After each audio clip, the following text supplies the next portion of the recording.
BNR gold and diamonds తరుగు తక్కువ బంగారం ఎక్కువ ఇప్పుడు మన వైజాగ్లో. ఆ తర్వాత అంటే మీరు చదువుకునేటప్పుడే ఈ సినిమాల వైపు అట్రాక్ట్ అవ్వడం జరిగిందంటారా? నేను సినిమాలు అట్రాక్ట్ అవ్వలేదు.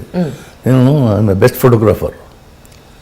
ఓకే, ఫోటోగ్రాఫర్ అంటే నాకు అప్పుడే 15 సంవత్సరాలు నాకు అవార్డు వచ్చింది, స్టేట్ అవార్డు ఫోటోగ్రఫీలో. ఏ ఫోటో తీశారు సార్ అప్పుడు? అవార్డు రావడానికి వచ్చినంత గొప్ప ఫోటో ఏం తీశారు మీరు? ఏముంది ఇప్పుడు, అంటే ఈ విషయం నిజంగా తెలియదు నాకు, అందుకని. చాలా మంచి ఫోటోగ్రాఫర్ నేను. ఓకే, నా దగ్గర ఎన్ని కెమెరాలు ఉండే అంటే ఆ రోజుల్లో కెమెరాలు అంటే ఈ కెమెరాలు కాదు, బెస్సా కెమెరా, డబ్బా కెమెరాలు అనేవాళ్ళం. అందులో 8 ఎక్స్పోజర్స్ 12 ఎక్స్పోజర్స్ ఉండే అనమాట దాంట్లో. సో అవి తీస్తే సరిగ్గా ఫోకస్ చేసి తీస్తే మొత్తం నిలువెత్తు వచ్చేదన్నమాట. ఓకే ఓకే, అంత బ్యూటిఫుల్ కెమెరాస్ అవి. అలాంటి నా దగ్గర 8 ఎక్స్పోజర్స్ బెస్సా అని దాని పెద్ద గొప్ప పేరు దాన్ని అప్పట్లో. బెస్సా కెమెరాస్ 12 2 ఉండి 8 ఉండేది, 12 ఉండేది. తర్వాత ఇంకా లీకా అని మంచి కెమెరా 35 ఎక్స్పోజర్స్ అన్నమాట, 34 ఎక్స్పోజర్స్. అది 35 ఎక్స్పోజర్స్ అంటే చిన్నదే ఉంటుంది, చాలా బ్రహ్మాండం బ్యూటిఫుల్ అనమాట. అది కూడా మంచి, అది చాలా కాస్ట్లీ కెమెరా అది ఉండేది. ఆ తర్వాత మళ్ళీ రోలీఫ్లెక్స్ అని కెమెరా వచ్చింది, అది 12 ఎక్స్పోజర్సే, బట్ మీటర్ ఉండేది అనమాట. అంటే చాలా ప్యాషన్ మీకు కెమెరాస్ అంటే, చాలా మామూలు కాదు. అంటే అది నేను ఎక్స్పోజ్ చేసిన కొన్ని అంటే తీసేస్తుండే అనమాట. రీల్స్ కొన్ని రీల్స్ అది ఎక్స్పోజ్ అయ్యి కాదు, కొన్ని అలా అంతలా ఎక్కువ ఫ్యాసినేషన్ అనమాట, బాగా ఇంట్రెస్ట్. ఈ ఎక్కడికో వెళ్ళి ఎక్స్పోజర్కి మనం డెవలప్ చేయడానికి, ఫిల్మ్ డెవలప్ చేయాలా, దాన్ని మళ్ళీ ప్రింట్ చేయాలి కదా. అప్పుడు ఇప్పుడైతే చాలా ఈజీ, అప్పుడు అది ఏమీ లేవు, టెక్నాలజీ చాలా తక్కువ. దానికి ఏం చేసేవాడు అంటే హైపో అని దాని కెమికల్స్ ఉంటాయి, దాంట్లో ముందు చేసి తర్వాత ఏమో ప్రింట్ తీయడంలో లైట్ కావాలి.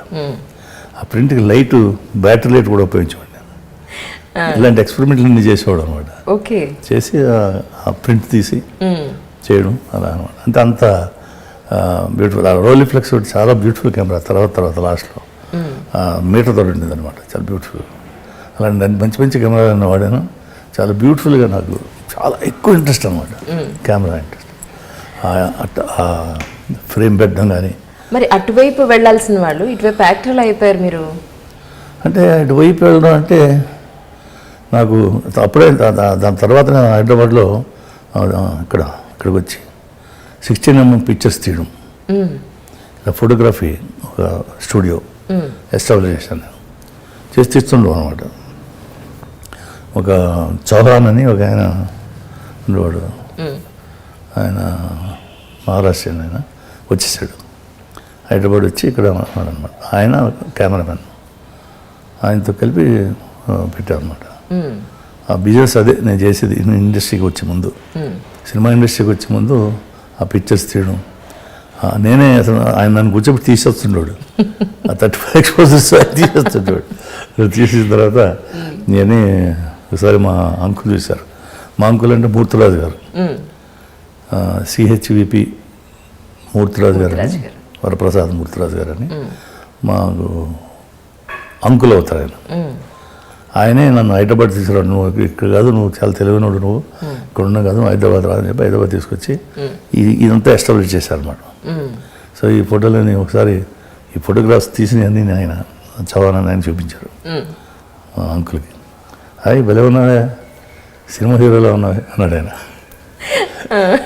నాకేం ఇంట్రెస్ట్ లేదండి, అదే లేదు అని ఊరుకున్నాను అంతే. ఆ మాట అన్నంత అయిపోయింది.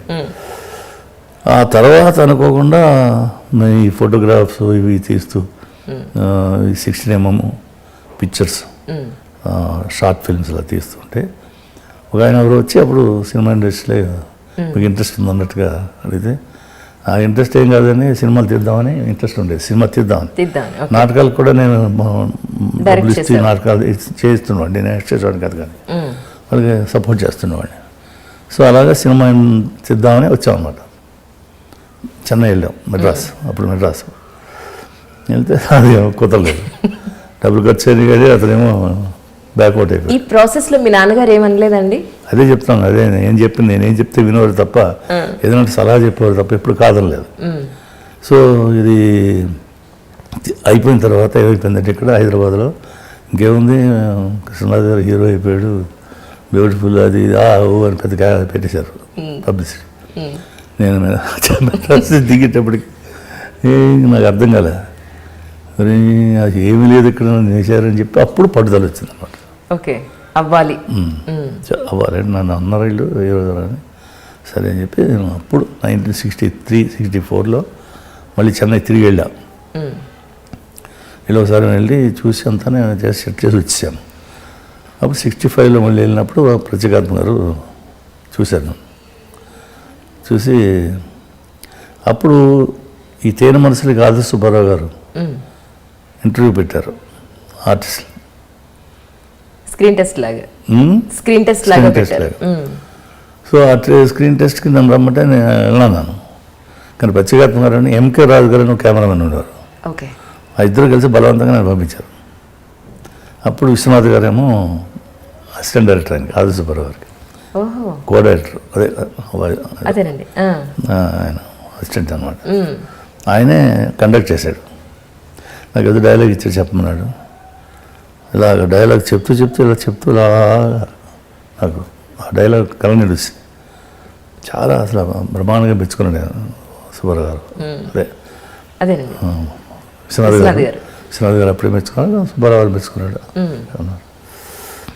సో అయిపోయింది, ఇంక నేను పట్టించుకోలేదు దాని గురించి. అప్పుడు ప్రత్యేకాత్మ గారు అంటే ఒక నాటకం ఏమన్నారు, ఏదైనా నాటకం వేసుకుని అనుభవం వస్తే నాటకం ఏమన్నారు, పరివర్తన అని ఒక నాటకం అతగా రాసింది. ఆయనే యాక్ట్ చేసేవారు, కవి క్యారెక్టర్ అన్నారు. అసలు నేను రిహార్సల్ చేసి ఆది సుబ్బారావు గారిని పిలవడానికి వెళ్ళాను. ఓకే, నాటకానికి రమ్మని చూస్తారని. అప్పటికే సెలక్షన్ అవ్వలేదు. ఓకే, సరే కృష్ణ, ఇంకా చాలామంది, జయలలిత అందరూ కూడా వచ్చారు ఆ ఇంటర్వ్యూకి, హేమమాలిని. ఓకే, సో కృష్ణ ఏమో అప్పుడు ఎందుకని వెళ్ళి అడిగితే ఏమైందని అడిగితే ఆయన నేను ఎవడమ్మా నేను పంపించాను కదా అది అని చెప్పి నా కోపడిపోయి ఏదో చేశారనమాట. అని నాకు చెప్పాడు. మీ ఇద్దరు ఫ్రెండ్స్గా తిరుగుతున్నాడు, మీరు కలిసే ఉండేవాడు కృష్ణ. నేను స్నేహితుల మీద బాగా ఇష్టం. నేను నాకు అతను చాలా ఇష్టం. ఇలా చెప్పుకోవచ్చు, ఇలా అన్నాడు ఆది సుబ్బారావు ఇలా అని చెప్పి బాధపడ్డాడు.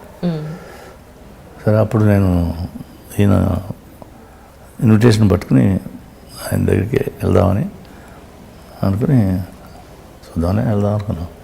వెళ్ళాను. ఆయన మ్యాట్ దిగుతూ అన్నట్టు కోపంగా ఏదో ఒక ఎక్స్ప్రెషన్ ఇచ్చి అన్నాడు. నేను యాక్షన్ కోసం రాలేదు, యాక్షన్ అది ఏమైందని అడగడానికి రాలేదు, నేను నాటకం వేస్తున్నాను, ఇన్విటేషన్ ఇవ్వడానికి వచ్చాను అని అన్నాను. అంత తగ్గిపోయి ఇప్పుడు వచ్చాడు కూర్చుని చెప్పండి లేదు ఇలాగా పరివర్తన అని నాటకం వేస్తున్నాను నేను,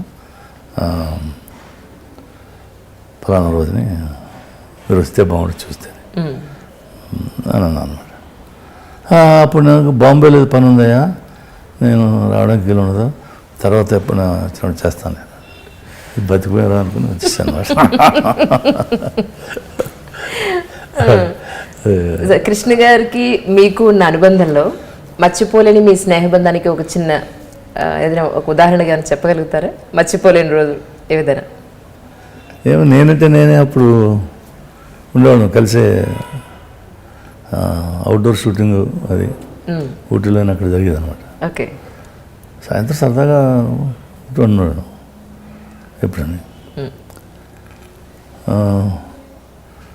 పొద్దున్న మళ్ళీ షూటింగ్ పొద్దున్న 7 గంటలకు రెడీ అయిపోయాడు అతను, మేకప్ వేసుకుని రెడీ అయిపోయాడు 7 గంటలకి. చాలా పంక్చువల్. సరే మేము ఇంకా తప్పదు కదా, మేము కూడా రెడీ అయిపోతుండేవాళ్ళం. అప్పుడు నా సెకండ్ సినిమా అది, నేనంటే నేనే. సరే అతనేమో అందులో నేనేమో విలన్, అతను హీరో. ఇద్దరు మంచి క్లోజ్ ఫ్రెండ్స్ మళ్ళీ. కానీ నేనంటాను ఇదే హీరో, ఇదే మెయిన్. విలన్ క్యారెక్టర్ ఏంటి, విలన్ కాదు, నెగిటివ్ క్యారెక్టర్ అవ్వచ్చు, కానీ మెయిన్ క్యారెక్టర్ ఇదే అని ఊరికే డిస్కషన్ అలా సరదాగా మాట్లాడాలి తప్ప తిట్టుకోవడం కొట్టుకోవడం కాదు, అలా అనుకోవడం అనమాట. నిజంగా కూడా నేను ఈ character main character, negative character అయినా ఇంపార్టెంట్ మెయిన్ క్యారెక్టర్ ఇదే. నాకే పేరు వచ్చింది, మంచి పేరు వచ్చింది.